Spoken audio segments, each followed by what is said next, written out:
We're here live at Banshees with Duke, Duncan, and the Hurricanes. How about this for a second? So it's not all of the Hurricanes. Who are we missing tonight? We're missing Isla and Rain and Jack. Okay, well, peace be upon you wherever you may be. So how about you guys introduce yourself in a circle? Let's start from you, man. So, I'm Paul, I'm the drummer, and I'm here to drum, so... Let's continue, how about you? Well, I'm Duke and I sing. My name's Dave, I play guitar. I'm Alan, I play bass. I'm Ali, and I've got asthma.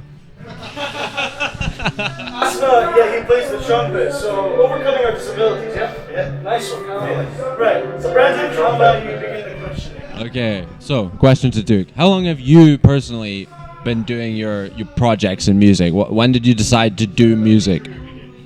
Overall, on the whole? Oh, many years ago, probably like 20 odd years ago. And yeah, I've been in a few bands over the years, having lots of fun, making Nice. lots of music. Yeah. How did this? Well, I was one of the fortunate souls in lockdown that things were all right. I had lots of spare time and space to set up a drum kit, so I returned to a way of writing songs that I'd forgotten about a long time ago, which was kind of based around playing drums first and then writing a song on top of it. So I just wrote loads of songs in lockdown, and then when I came out of lockdown, gave some guys a shout, says, do you want to start a band? And they were like, yeah, and then we started a band. And the guys that you gave a shout back then, is this close enough like iteration to that, or has to be a lot of people? No, it's the exact lineup. Yeah.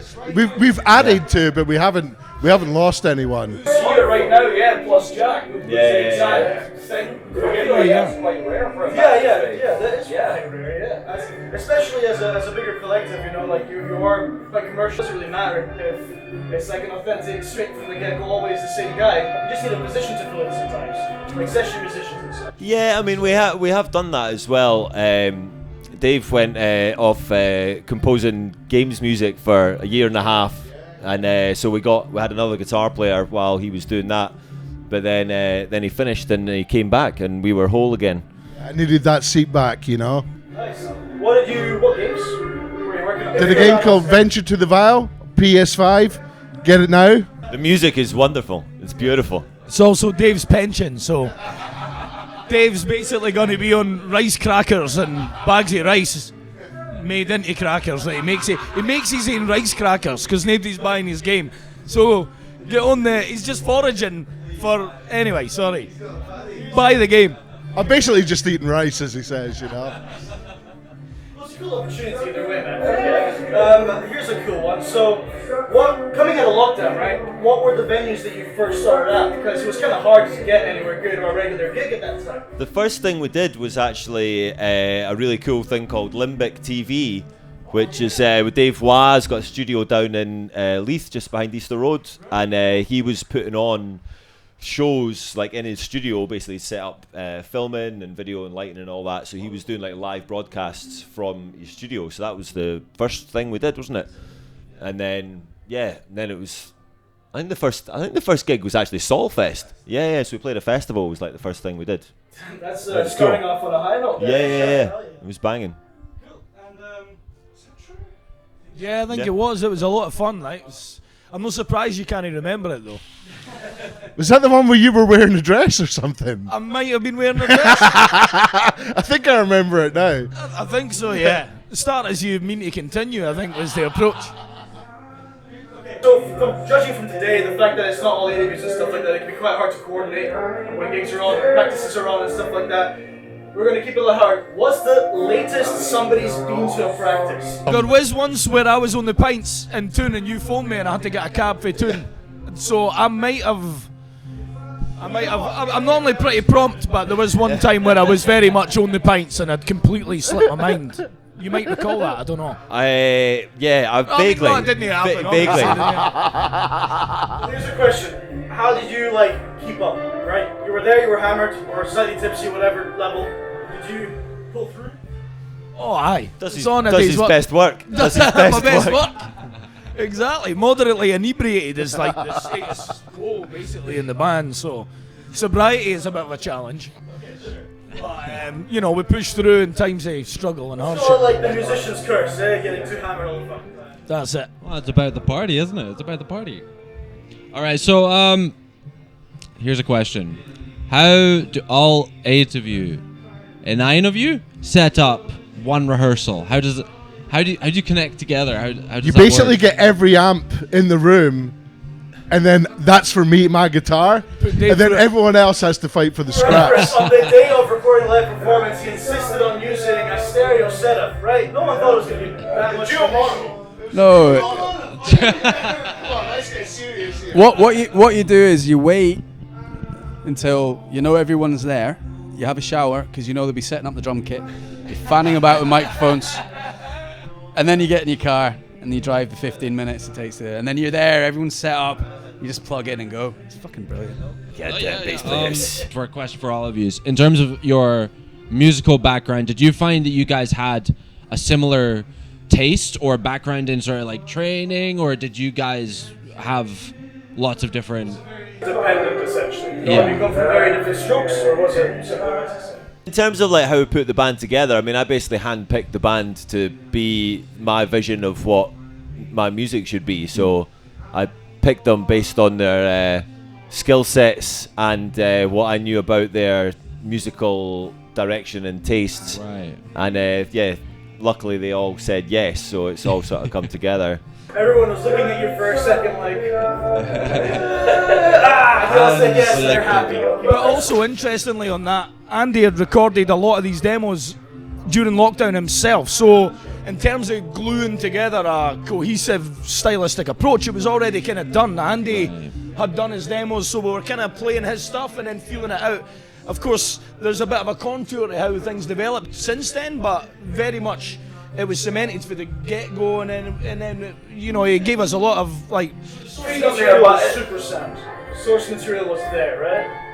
It wasn't, but Andy's very unique. You know, he's got a theremin, he's got all these mad things, you know, and he's got great ideas, and we all put our little twists on it, and it hopefully works out quite. To be honest, his demos were pretty comprehensive. You didn't really have much guessing to do, you know. In fact, you were like, I really like what you played there. I wouldn't have played that. I might actually take that idea instead of trying to do my own thing. There was a lot of that going on, and I think probably bass lines as well, where it's like, that's a sick bass line, no need to change it. So yeah, he's great. He's got his fingers in all the instrument pies.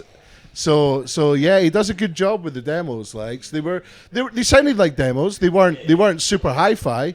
They sounded like demos, but they were good enough to get an idea of what it was. So to answer your question, yeah, very comprehensive demos. What inspired the theremin, man? We've all seen it on YouTube. We've all seen it. What was the style? It was the stylophone. It was an evolution, right? So, well, I've brought quite a lot of different things. Like, as the singer, I meant when I used to bring the little saxophone. Like a little Christmas cracker bad boy, you know? Did you never see that? There was a tiny saxophone, and I can't play the saxophone, but I used to play that saxophone. And then, what? Normal saxophone for a tiny man. Hang on, no, it was a normal saxophone for a giant man. What? Alright. And then I had the stylophone, so I had the little, you know, the thing with the little pen that you're like... And then, because I was in the stylophone world, I saw that stylophone were bringing out a theremin, and when I saw it, I was like, it's got a kind of stylophone in it as well. It's like a combination stylophone theremin. So I saw that, I was like, well, that's the one. We need to have that. So I was properly like on the, you know, the pre-order list or whatever, you know, and you're like, it's not even out yet. It's like, I'm getting one. It's happening. I must say, awesome stylistic decision. I remember our sound guy on the session just kind of fucking freaking out. He was grabbing onto his headphones, and it was a crescendo, right? It was a crescendo on High and Low. Yeah. And it was just like... Yeah, he turned to us like... And I was like, shit, is it clipping? Is it too much? He takes off his headphones, like, dude... Perfect. Like, so, really, really fucking looking forward to the final masters. Good news. Alright. I believe you got a funny question. Yeah. Okay, so, if you guys could be sponsored and like play an advert for some sort of product, what product? Paul, I think you should take this one.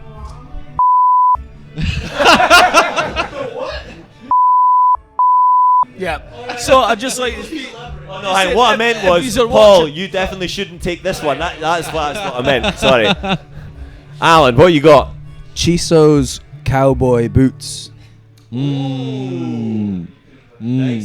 Yeah. Let's pass the mic around. See what you guys feel. Let's see what's up. I haven't thought of anything yet. Just any product. Your favorite product? I'm not really like a be on the telly kind of guy, like, so I would probably be like, nah, I'm not up for Okay, it. fine, radio advert. How about that? Oh, radio advert. Yeah. Oh, I'd sell everything on the radio. Yeah, you don't have to be there. They're just putting our song on it. On an advert. Yeah. Formula One. Alright, bet. Big bucks. Big I like it. That'd be fucking awesome. You go. I haven't a clue. He said this. Have you done it? You can have another one. Quite low. Those fancy Lindt chocolate balls. Multicolored ones. What if we team up? What if we do a special one with it? Any upcoming gigs and stuff like that in the next month? Think about that this is going to be out within 2 to 3 weeks, let's say. Yeah, so we're playing. We do have upcoming gigs in the next something or other. Where are we playing? This is what I should know. These are the things I should actually know. We're playing at West Neck Records for a gig on the 24th. I'm just going to say 24th of April. It's a Friday night. It's around then. West Neck Records. Be there. Jam session on the last Wednesday of the month. So that gig's not on the 24th. This is really bad information. West Neck Records, right? West Neck Records, last Wednesday of the month, yeah. Last Wednesday of the month, jam session. Always. Yes. Okay, be there. And right, this is the more wholesome part. Shout outs. Anyone? You can literally go like from your parents to like people you've worked with, just how we go. Any shout outs, guys? Yeah, there's really Shout out. nobody important in my life. I've got no one. Xbox. Yeah. If you unplugged your microphone. I just hogged it. The pilot's got it. I'm going to shout out my neighbour Alan. Nice. Hey. Beautiful. Well, Word. this was a short and sweet one, but thank you guys for making the time. I'm sure the people will love the shit we recorded with you guys. Fucking rock on tonight, guys. Thank you so much. Thank you. Hell yeah. You want to do the outro? I think it was quite fun. What was it last time? This cult media. Peace out or And whatever. we'll see you in the next episode.